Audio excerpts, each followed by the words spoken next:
Hey, what's up, everybody? Welcome to episode 32 of Outspoken. Today I have a special guest, and it is my mom. She's right Hi, here. everyone. Yeah.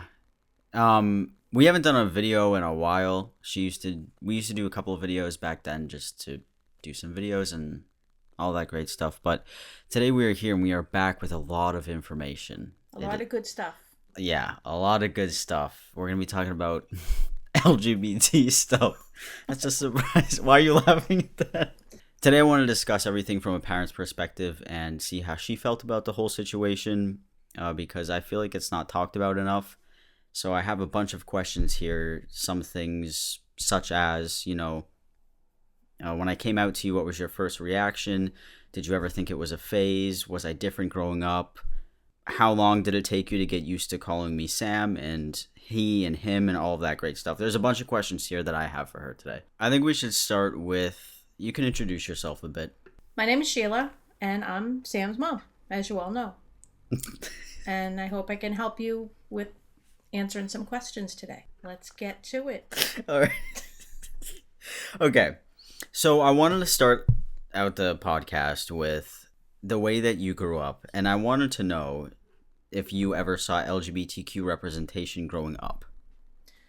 I really didn't. I grew up in the 70s and early 80s, and there weren't really a lot of gay people, and my family didn't talk about it. But as I got older, when I worked, when I was at companies, I would meet people that, I had a friend that was lesbian, and she was very nice.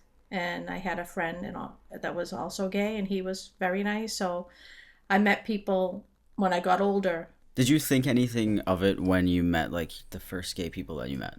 Were you like, oh, that's kind of funky, or No. you just didn't? I mean, when I was in high school, I knew that there were girls that liked girls. And I just, whatever it was is fine. But again, there weren't a lot in school. There wasn't a lot of that going on while I was growing up. If I'm being honest, me neither. Yeah. And I was in middle school and high school, what years? 2008 to 2014. Yeah. Maybe a little bit earlier for middle school, but I didn't see a lot of it. It was all straight people too. But I feel like it was different for your times, obviously. Definitely. With that background information, I think that's really good. There's people who grew up in households your age that being gay was wrong or whatever, which I'm glad that you weren't raised in a household like that. So that brings me to my next question is when I came out to you, because I came out to you at 15 years old, which is 10 years ago, by the way, if anybody's curious. Wow. What? Yeah. Wow. Maybe even earlier? No, I think it was 15. You were 15. So, yeah, what was your first reaction? And you can keep it totally raw for everybody listening, for parents. When Sam came to me, he was 15, almost 16, and I really wasn't sure. I didn't really even know what transgender meant. The only trans person I knew of was Chaz Bono, Dancing with the Stars at the time, and I didn't know anyone personally or in the family or friends or anything that had a transgender son or daughter, and I didn't know what to do. So at first I was in denial, I would say. I was in shock when you first told me, and then I was in denial for a little bit and thought that maybe you were confused and it might go away. I didn't think it was a phase. I just didn't think you were sure of what it was.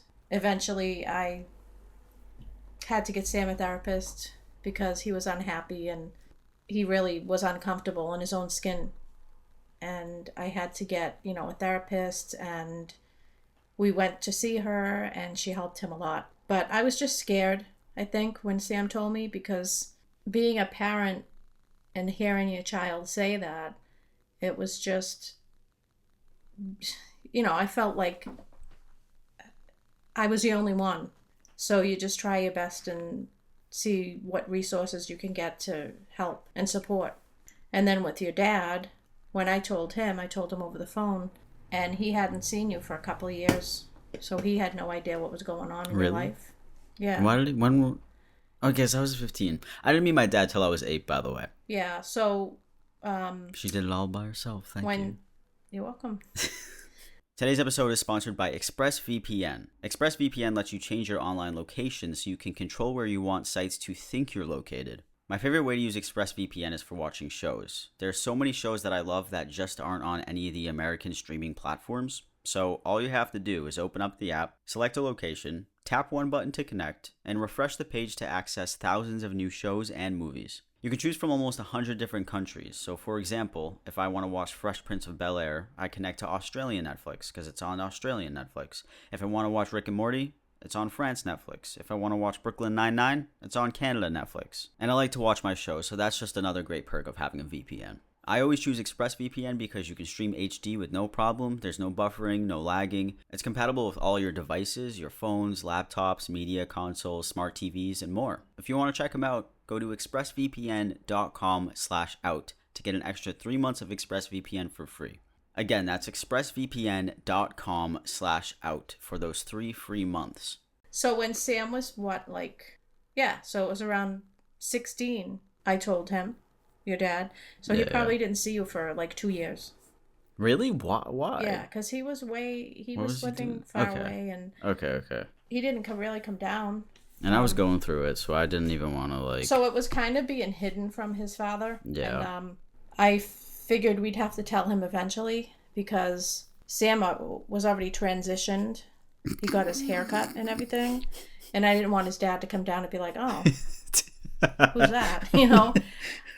So I had to tell him, and he was freaked out, and he didn't know how to handle it, and he was negative about it, and he was saying some not so great things, and eventually though he did come around. Yeah, he was very Italian, by the way. Very Italian.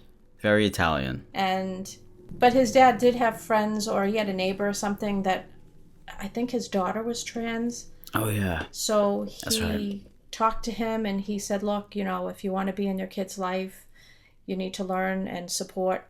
So your dad did come around. And again, from one of Sam's previous videos, he talked to him 2 weeks before he passed away. And he said, he loved him and he respected him and he wanted him to be happy, period. So that was great that happened.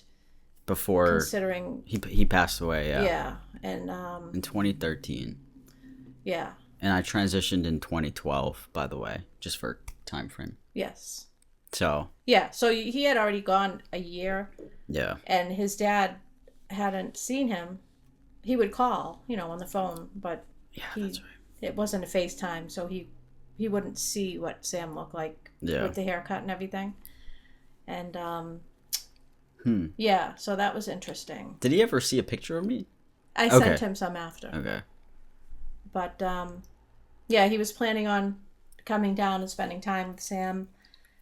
But unfortunately, he died unexpectedly. Just I understand the first initial shock. It's not an easy... I don't feel like it's an easy thing for parents to take in because of how society was growing up. Even if your kid comes out as gay, I don't feel like it's easy if it's taught to you when you're younger, the gay kids are oh, that's weird, they're gay and stuff. I don't think it's easy for people to process as society progresses and stuff like that. So that's why I feel like there's a lot of parents out there who are just oh, that's kind of weird, my kid is gay, or they don't want to accept it. Well, it's not that they don't want to accept it, they don't know how to process it, because you think, you have a daughter, she's going to have a beautiful wedding, she's going to have a beautiful baby. That's what you think when you're a parent of a daughter.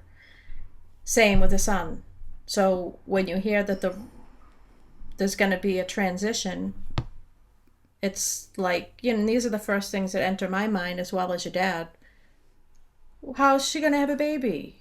Yeah. What about the wedding? We're thinking about us, which is wrong. And then I felt that after the fact, that I was you know what? It's not about me. It's about you and your life and your happiness.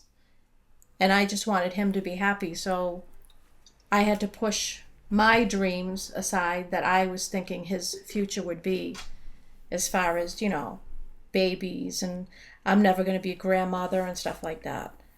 Yeah. And those are things that can happen differently. You just have to be open to, adoption, or however you're going to, if you want to have kids. So my next question to you, this is a simple one. I think you already answered it. Did you think it was a phase, and why or why not? I don't think. No. I didn't think it was a phase. I just didn't think I thought you were confused. Because you grew up being a tomboy, I didn't really think that you were different. That leads me into my next question. How was I growing up, and did you ever think I was different from anybody else, any of the other kids noticeably? Yeah. Yeah, well, when you were growing up, you were just like a little boy. Like, you just wanted to be around all the boys playing, and then you wanted nothing to do with girl toys or girl things or flowers or pink or anything like that. But again, I just thought you were a tomboy, because I was too when I was young, and that you might probably grow out of it, but you didn't. I wanted to add on to that is people are tomboys, which is totally fine. That's a totally normal thing to do, and I thought that I was too. Like, it's fine, but I had a little bit more behind me. Yeah, like I would ask Sam when he was in high school, do you like any of the boys? Like, do you find any of the boys cute? And he'd be like, no. I got so mad. I was Mom, like, I don't want a boyfriend. And I just thought it was a little weird, because he was like 14, 15. And yeah. You start to like people at that age. Yeah. Sometimes. And I was like, I have a crush on the girls, but I couldn't say it. He would yell at me every time. He'd be like, no, I don't want a boyfriend. And I would just be like, that's kind of weird. That's kind of weird, but okay. Yeah. But I don't think you were different.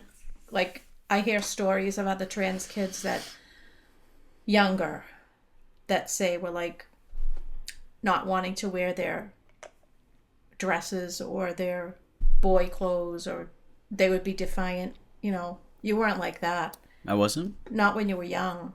Like as a little child. I'm talking child. 5, 6, 7 or whatever. You weren't like, I don't want to wear those panties.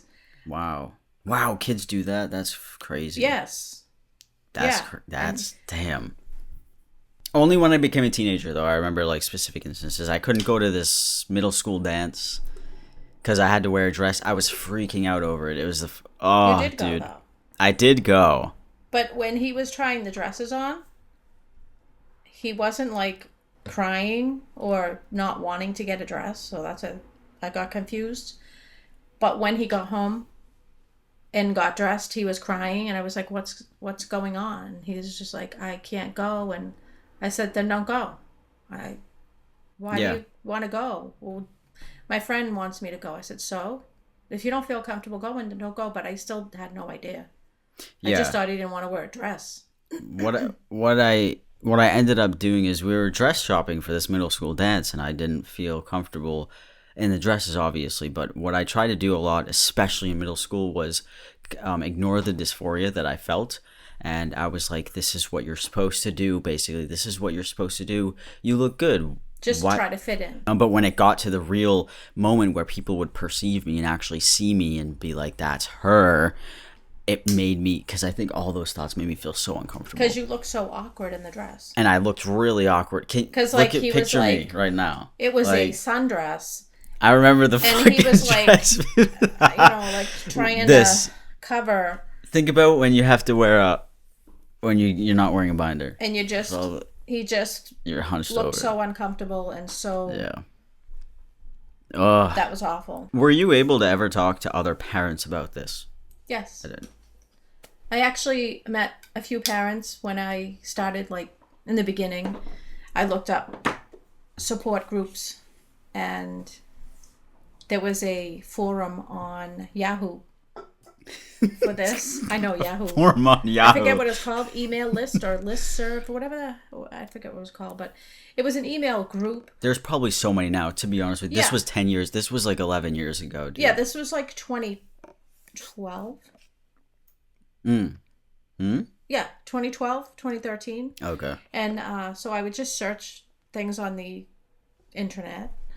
I found this parents group of transgender children. So I joined it, and there was so many people. I mean, there was so many parents. Like every day there would be 20 new stories. Wow. Yeah, a lot Even back then. A wow, lot. wow. And I'd read them. I'm like, wow, this is really going on in this world, you know? And then I joined a support group. I went, and there was like probably 20 people in the room in a circle. Oh, this was in person? Okay, Yeah, cool, and it cool. was every Sunday, and it was parents that were going through this. And the first time I went, I was crying my eyes out. I was by myself. Really? Why don't Yeah. I remember this? By the way, today's sponsor is brought to you by BetterHelp. That's BetterHelp, H-E-L-P. I'm always happy to share BetterHelp with you guys because I always emphasize how important it is to talk to somebody. It's also important to find the right counselor for your needs. With that being said, BetterHelp has licensed professional counselors who specialize in many matters such as LGBTQ matters, stress, depression, relationships, self-esteem, and many, many more. BetterHelp assesses your needs and matches you with your own licensed professional therapist, and everything is done online. You can have confidential video calls, phone calls, or even text your counselor if you need to, all from the comfort of your own home. Their service is available worldwide, and it is more affordable than traditional offline counseling, and they also have financial aid, which is awesome. I want you to start living a happier life today, so as a listener, you will get 10% off your first month by visiting our sponsor at betterhelp.com/outspoken. And join over 1 million people who have taken charge of their mental health. Again, that is betterhelp, HELP.com/outspoken. I told you. Oh, you were crying? Yeah. Aww. Because you tell your story, and then other people understand because they're going through it. I mean, some cases are worse than others. Like their kids would be away at college, and their kid would come out while they were in another state. Mm. And it just wasn't easy for those parents. At least you were home. Yeah.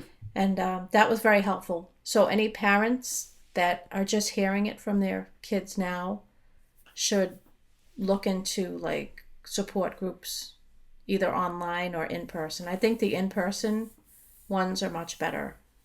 Yeah, yeah.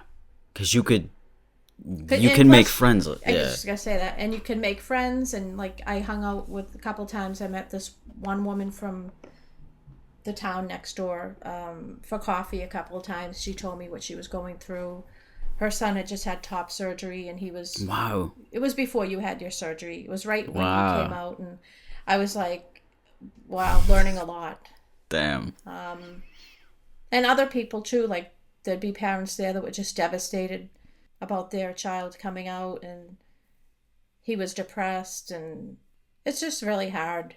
You have to get help. You know, you have to get therapy, whether you go with your kid or you go alone. But you definitely need, it's hard at first, for sure. Why do you think people are devastated? I know I didn't write this down, but why do you think they, like, I was just thinking about that. Like a parent? Yeah, like if your kid comes out as gay, was this all trans parents or was it like gay, any LGBTQ? No, this was a trans group. Okay, it was specifically trans. Okay. Yep. I guess I can see why people would be really, really upset about it because it's not an easy thing. You want your kid to be safe. You want your kid to be accepted. You don't want your kid to get hurt. We know how often trans people get hurt. Yeah. That's what it's all about. Is that why you think they were devastated? You think that, well, it depends, because sometimes you have parents that don't know how to handle it, and they're scared for their children. Again, when you told me, the first thing that I was afraid of was someone hurting you. So, this is a question. I get a lot of these comments too, so I figured I'd ask you this question. How long did it take you to get used to calling me Sam and son and he and him and use the correct pronouns? How long did it take you, and how hard was that for you? And other people, if Well, you feel like... I called you Sam anyway. Yeah, Sam was my name throughout my whole life. That was easy. It was, And thankfully you kept that name. The pronoun thing was tough. I'm not going to say it wasn't. It probably took a good 6 months to get it right. I don't think that's long at all. It's really hard. I was very irritated if anybody messed up. I was, wasn't I? Yeah. I was. Especially with family. Like, we'd have a lot of family parties. Yeah, we had a lot. I mean, I'm talking like 20 people at a party, and there'd always be a person that would be like, how's she doing? And I would just correct and not be rude, because you can't force it down someone's throat. So I would just politely say, he likes it, Yeah. and then they'd go, oh, and internally they'd probably be like, oh yeah, it's he now, it's not she anymore. That's a good way to correct it. Yeah.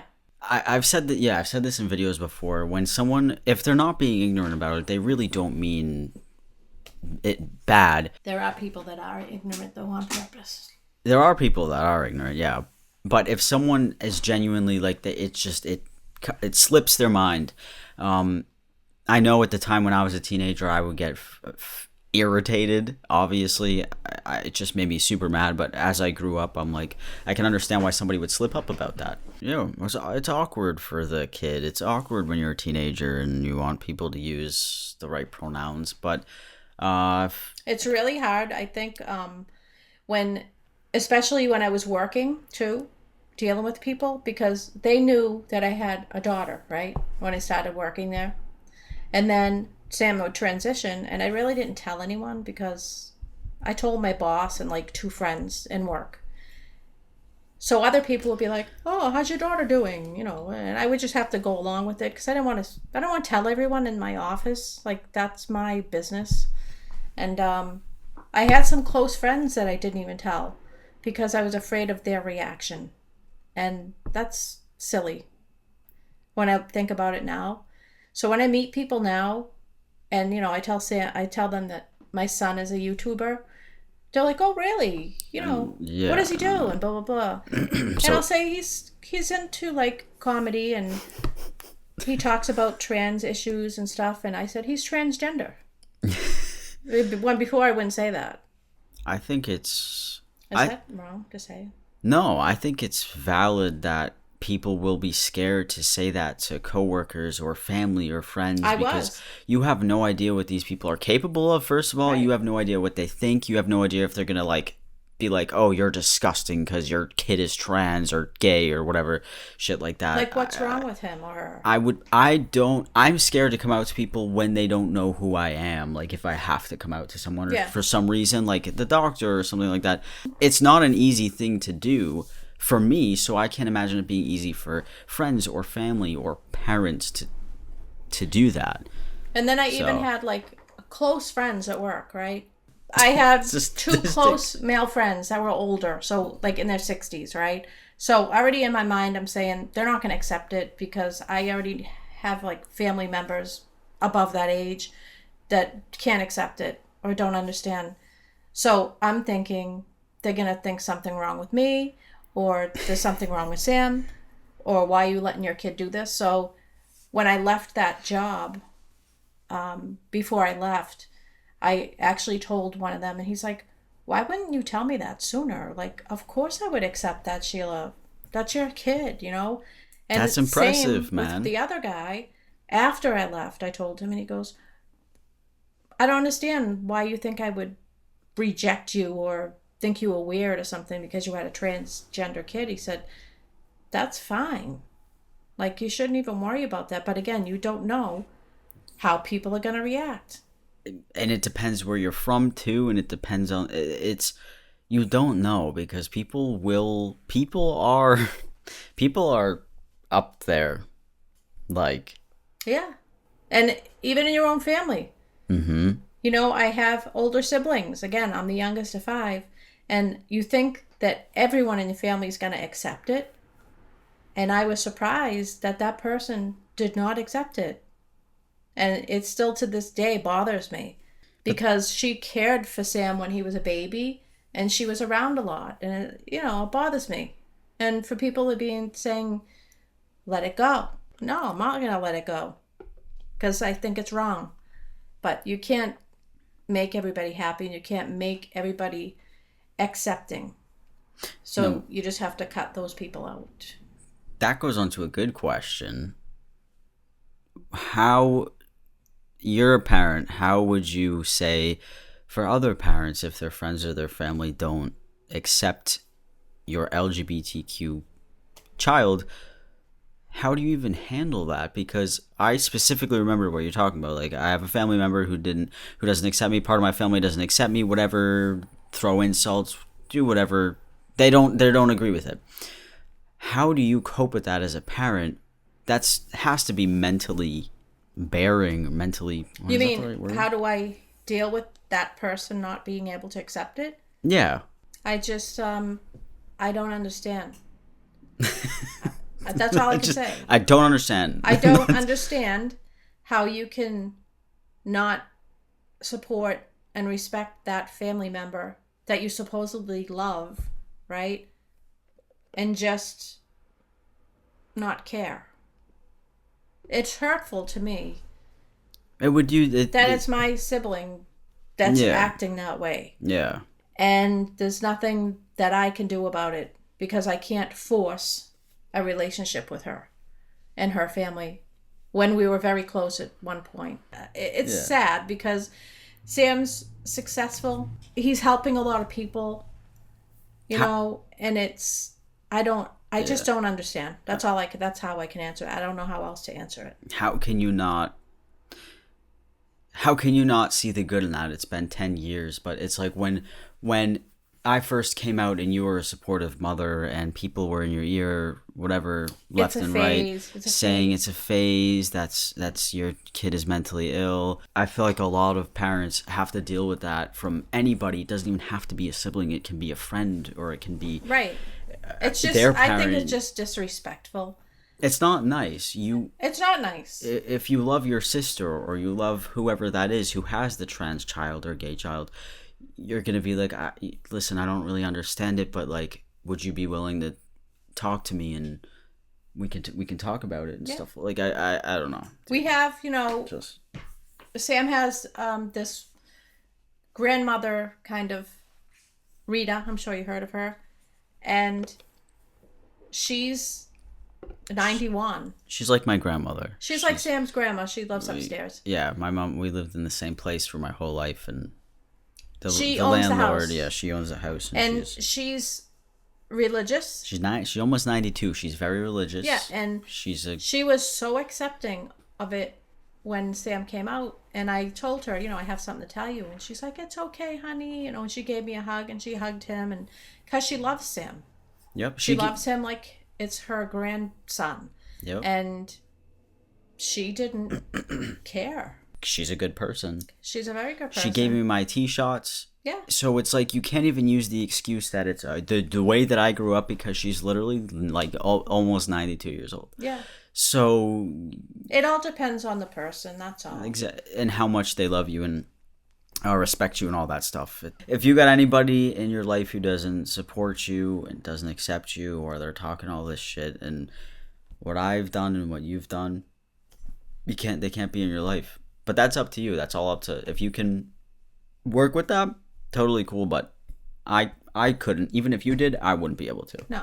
I couldn't. I can't. And I couldn't. It's so continue my relationship with her because of her disrespect to my son.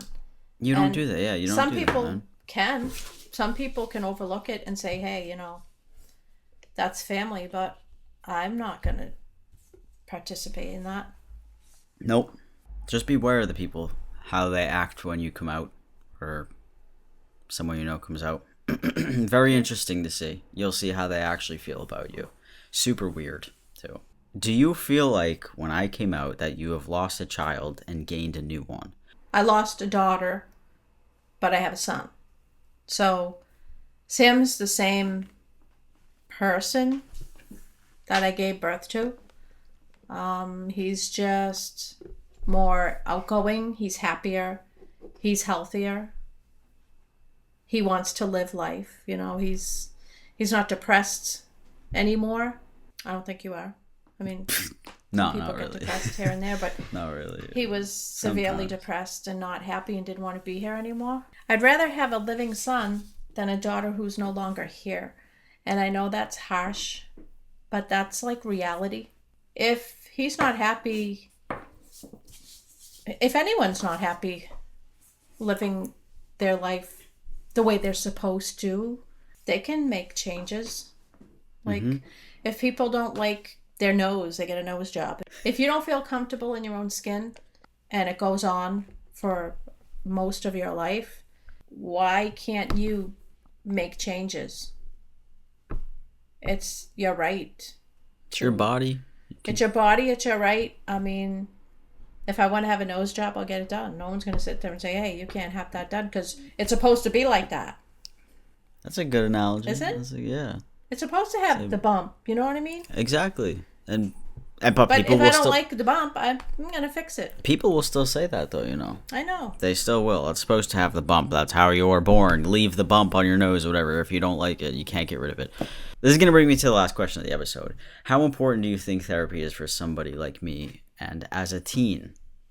Because Very, very important to get therapy. Every kid that's going through this should definitely see a therapist that specializes in gender issues, because they are trained for it and they know, you know, it's better than going to a regular therapist. You have to find the right one. Just because you go to one doesn't mean you have to stick with that person. Yep. If you don't trust them, or you don't get along with them, or you don't feel comfortable, then you have to find someone else. I mean, I've gone to therapists before and I did that. I had to go to a couple till I found one that I liked. It should be someone that you can go to, talk to, open up, and know that that person's not going to tell anyone, because they can't. I personally, I think therapy is super important, even if you're not in the LGBTQ community in general. But when I was going through everything I was going through, it was very helpful to me, because she just knew a little bit more than I did, a lot more than I did, and it was really good for me to hear that and have someone evaluate the way that I feel and kind of tell me like, yeah, it really does sound like you're fucking going through that stuff. And so I used to go in with Sam to his session because he wanted me to go so that I knew what was going on, which was good because I was learning a lot at the same time.